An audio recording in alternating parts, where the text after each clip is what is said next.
Okay. Um, what I remember was, I transcribed, I taped it, but what I remember recollecting it was, I was going down a highway. And the highway was familiar. I had traveled it many times. And there was a turn in the highway, a curve. And at that curve was a corner. It actually went down the other way. It was kind of like going from the left this way. Yeah. And at that corner was a curve. And on that curve was a bus stop. And I was going across the street with a friend. The friend ran ahead and had seen a guy in a car. Had not? Had seen somebody. We were trying to get a ride to town, and she thought that maybe hitchhiking would be a good idea, and so this guy stopped. And at first I wasn't sure if that was a friend or not, or somebody safe. She appeared to know the person, and she got in the car and they drove a little ways around the corner of the curve.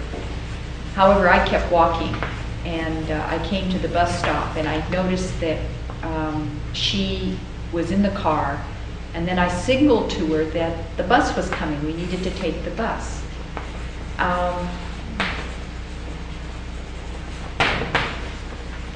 Then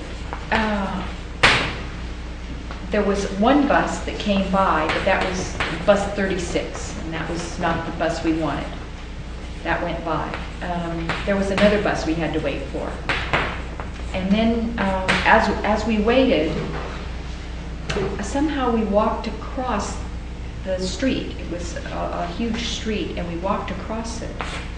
And in so doing, there were these kids, two boys, on the other side, and they were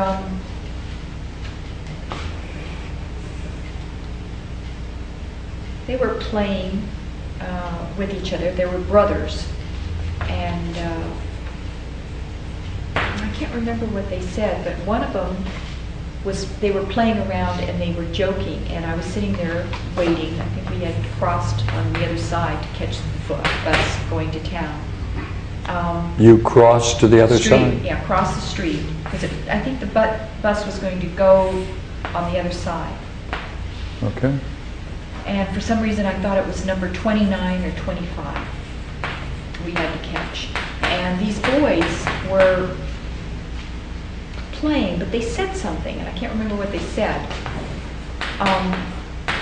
But in their playing, they were playing in the ground, and they picked up, I saw that this kid they were malicious, mischievous kids, and I had a feeling that they were going to do something that was not going to be nice.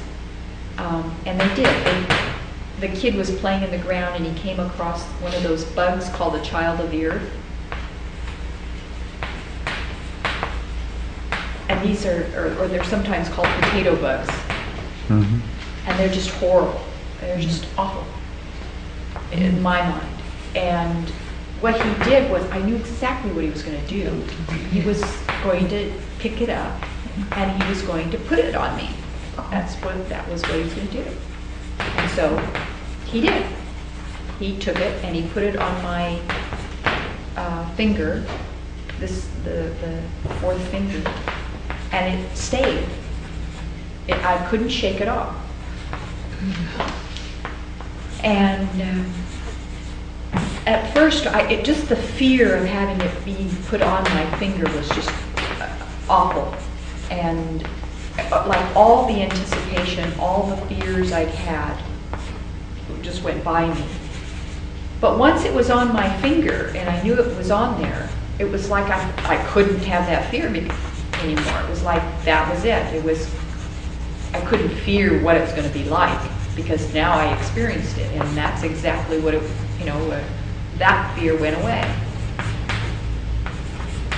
I couldn't get it off, it wouldn't let go.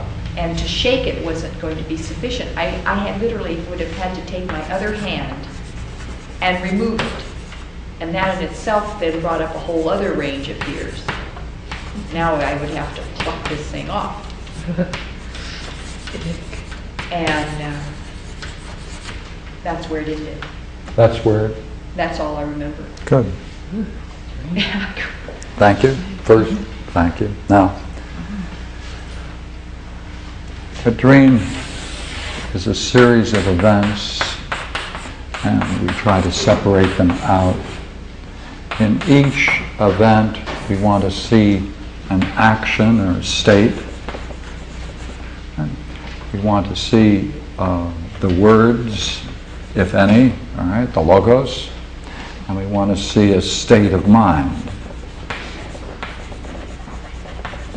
throughout.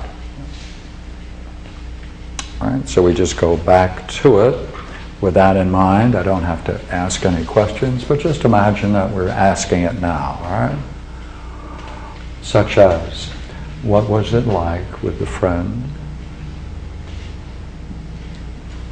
Hitchhiking, there was some worry about it, remember? In the beginning, I remember it as being very lush and green. That area was very lush. And it was coming down the hill. Mm-hmm. And the curve was very familiar. Mm-hmm. I Yeah. had traveled it many times. Yeah, many times. All right. So we know the story then. She knew the driver of the car that came along. She got in? She went and Or took she the just corner. went to the car? She got, it was like she was sitting there. She went in. She wasn't going to use him to go with us. It was just she kind of was visiting inside the car. Yeah, but she didn't take the ride. No. Right. No. So she just went over. Right, and sat in and visited. Just a visit. I didn't know the person Yeah. in the car. Yeah. And then you both decided, you waved to her and the bus was Yeah. coming and 36 went by and then you saw the boys joking. Right. So we could then go back and get further information to make sure that in each scene we have an action, words, and state of mind. In every dream, you try to see whether or not you can see where a crisis is and how it was dealt with. You treat it as a story, an intelligible story, even if it's only one snapshot. All right? Would you agree there's a certain trip she's taking, right, with a colleague? All right? There was certainly more to this, but I don't remember. All right. But this is the tail end. Well, what would be great to do is to go through this, go back, turn the tape on, and see what differences you find, and then deal with those differences. Mm-hmm. I will. Right. Would you agree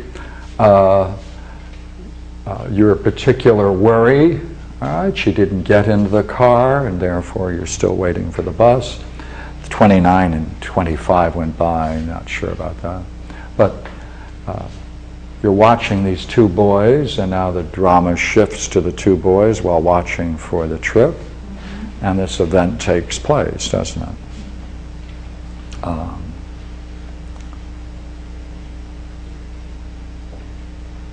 Therefore, what we most need is to look at this sequence. So we go back to it and see whether we can bracket it in order to see the stages and the steps. All right?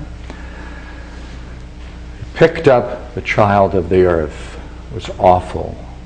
I mean, those creatures are very ugly in my mind. Yeah. Okay. Growing up, I used to be terrified.